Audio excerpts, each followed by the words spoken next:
Magandang umaga, ngayon pa yung araw ng linggo, May 5, 2024. Update po muli sa lagay ng panahon.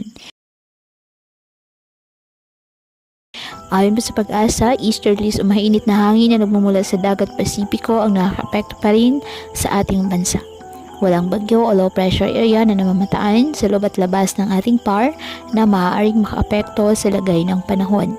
Wala ring gale warning na nakataas sa lumbaybayin ng karagatan, kung kaya malaya pa rin makapamalaot ang ating mga kababayang mangingisda at may maliliit na sasakyang pandagat. Ngayong araw, ang Davao Oriental, Davao Occidental at Sarangani, asahan na maulap na halangitan na may kalat-kalat na pag-ulan at thunderstorms dahil sa easterlies. Ang nalalabing bahagi ng bansa kasama ng Metro Manila, bahagyang maulap hanggang sa maulap na halangitan with isolated rain showers or thunderstorms dahil naman sa easterlies at ng mga localized thunderstorms. Kaya patuloy pa rin po natin na pinag-iingat ang ating mga kababayan sa banta pa rin ng mga posibleng pagbaha at pagguho ng lupa lalo na kapag may malalakas na ulan, at ugaliin po na magdala palagi ng payong o kahit anong panangga sa ulan. Hindi ka naman po sa init ng araw kapag lalabas ng ating mga tahanan. At yan po muna ang update sa lagay ng panahon ngayong araw.